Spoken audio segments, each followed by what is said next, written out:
Deborah Mays, Monica Tejeda.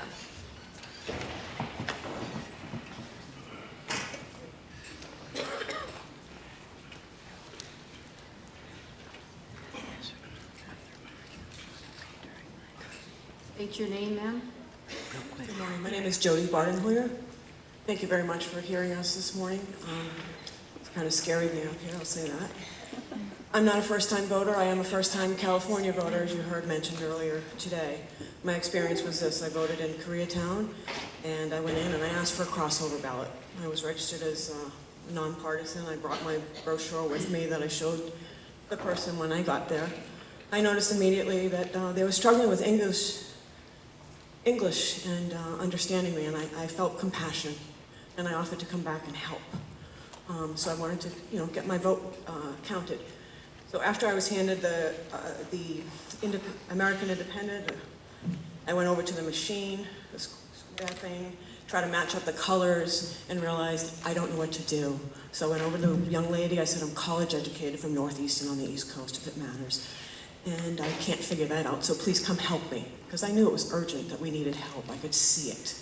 And I wasn't... Hi, my name is Ron Carrillo, and I represent Compton for Bernie, which is a grassroots movement towards getting people registered to vote. I am a permanent resident, which prevents me from casting a vote. But I participated in canvases in Nevada and California to help those who can vote to go out and have their voices and the voices of millions like me be heard. In conclusion, my position is that we should take to voting in our local, state, and national level as a priority in moving our country forward towards a more progressive democracy and republic of the people, by the people, and for the people, just as our Constitution intended. And to our friend from Kenya, we are no longer the world's leader in true democracy thanks to this current election. Thank you. Go ahead, ma'am. Hi, my name is Monica. I hustled voter registration up until May 23rd, 2 weeks before Election Day, and many of us made the midnight trip to the county registrar office with new registrations. But it is evident, by evidence, that voter lists were printed 25 days before the deadline. There is no logic to this when the deadline to register was only 2 weeks before Election Day. While we may forgive a lack of information, we cannot forgive intentional misinformation. Many poll workers have testified that they were misinformed to give NPP voters provisional ballots. Every vote counts in a true democracy. We the people are here to defend our democracy and ask LA County to uphold the democratic principles that come with a fair election. Hi, my name is Deborah Mays. I was a poll worker at precinct 9002132B, and we experienced a lot of problems at our precinct, which had 2 precincts. First of all, poll worker training was too fast, and they sped through very critical information that we needed. Our inspector actually got the wrong location on his letter, so he arrived half an hour after the polls had opened. People had to vote provisionally at the other precinct table because he was not there and the materials were not there. He also told workers that they did not have to arrive at 6 o'clock as per the instructions, but to come at 6:15, 6:30. We had people that came to our precinct table within the address range, but however, they were actually at the other table. That was inexplicable. And this was just a failure to properly plan. I don't know if it was intentional or not, but I think it is lamentable that we have this system where this election was known to be a very big one, and it wasn't properly prepared for. Next speaker. My name is Sarah Watts. I was the inspector of precinct 9002988A, and I appreciate Mr. Logan's words at the beginning. However, it seemed like there was a lot of blaming the voters happening.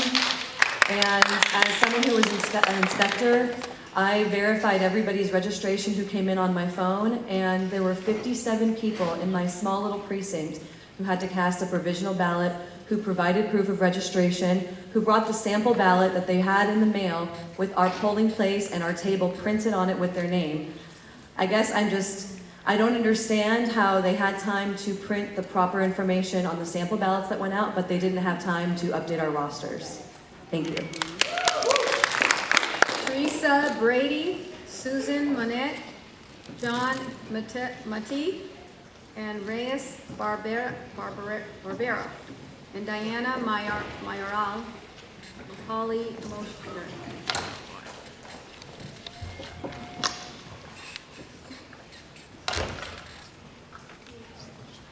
State your name, ma'am.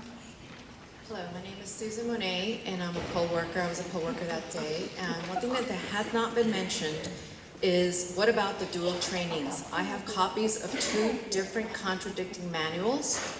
I have been talking to people because this is something that really bothered me. I found out about this 2 weeks before, and I didn't believe it because I wanted to believe Mr. Logan that this is a fair election. I would really like a response to the fact that I have 2 different manuals with 2 different trainings. One is saying, don't offer crossover ballots, and the other one is saying, offer crossover ballots. Contradicting 2 manuals. I really would like an answer to that. It's very important, because it's the thing that caused the provisional ballots at the polls. The other issue that I have is that this was addressed by an inspector the Sunday before the elections, and that supervisor said, we will call all the poll workers and correct this. Well, that only affected 10 or 15 poll workers. What about the other, whatever number you posted, 300 or whoever it was, 1,000, I don't know how many poll workers there are. They were not given proper instructions. So that is a really big issue with not only not instructing people correctly, but in addition, obstructing the crossover ballot.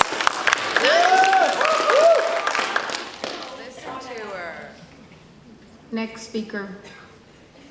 My name is Henry Matei. I'm USC Students for Bernie Organizing Director. 1 minute is not possibly enough time to share all the stories I have of my friends, of my family members who could not vote or had to vote provisionally, even though they had proof of registration, they had their sample ballot, their poll workers told them they were not on the list. One of my friends later came back and asked if he was on the list again and had them check the other precinct list, and he was on the list, but he was told he wasn't. Poll workers were not trained enough, and I spoke to a veteran poll worker because I went to 7 different polling locations because I wanted to see, and she said that they eliminated the mandatory in-person training. Why would you want poll workers to be trained less for one of the elections with a historic voter turnout? And what I saw was 80% of provisional ballots being given at my polling location at Alpha Kappa Alpha on Ellendale, and poll workers, 3 didn't show up, many hadn't been trained, and most were being given provisionals. So I want to know, are we going to have a transparent process where we know why provisional ballots are being not counted at the registrar's office? Because they told me that it was only going to be if there wasn't signatures on it, or if there was some problem with the registration. I know every single person that got a provisional ballot was registered to vote, and I want all those people to be notified that their signature is needed, and I want the deadline to be pushed back. Next speaker, please. My name is Teresa Brady. I was a poll worker at precinct number 7100002A at the Topanga Community Club. And I take great pride in being a poll worker. I've been a poll worker many times, and this was the most difficult one I participated in. It was most difficult because voter records differed from what voters expected in many cases. The polls were understaffed. One of our poll staff couldn't come, and then we only had 2 poll workers, so we had to have volunteers. In that case, volunteers should really sign in.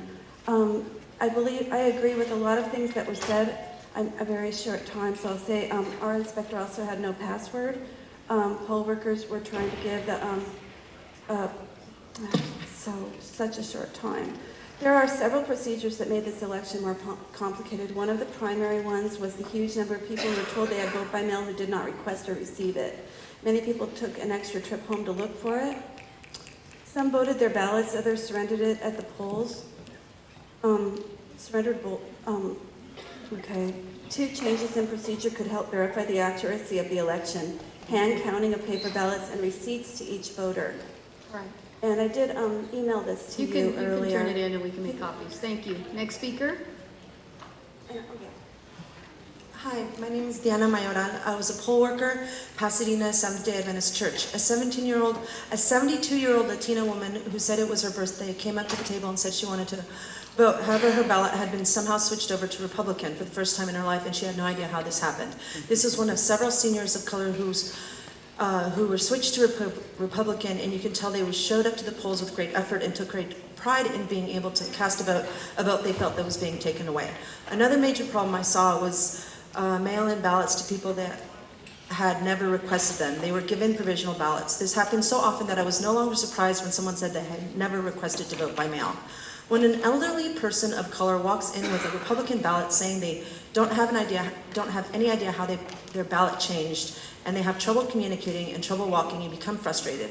But after the 30th person is telling you that they didn't request a ballot by mail, you know that something is very wrong. This is my experience in a very small precinct in Pasadena. I'm sure this is disturbing to you as well. We hope you really listen and take action. I was a volunteer voter. I just showed up to the polls on a request from a text. I had no training. My friend didn't have help, and so I showed up on an ask. Go ahead, sir. Hello, my name is Reyes Barrera. I'm a student at California State University, Los Angeles. I'm also a founder for Cal State LA for Bernie. I just want to emphasize, last state election, you only had 8% of 18 and 24-year-olds voting. This year, we actually had a presidential election of 1.8 million voters coming in, or re-registered voters. We had finals last week, also during this election period. Many students had to leave Cal State LA to go back to Hawthorne, go back to Inglewood, to go back to wherever they want, so they can get their vote counted. Many of them went to other voting places, and they had to get a provisional ballot. I just want to emphasize the need, and just really the need for polling places to be put at public and college universities. This would be a lot easier for our young, educated students who are actually going to school and wanting to see the political process in a better limelight. I believe we really should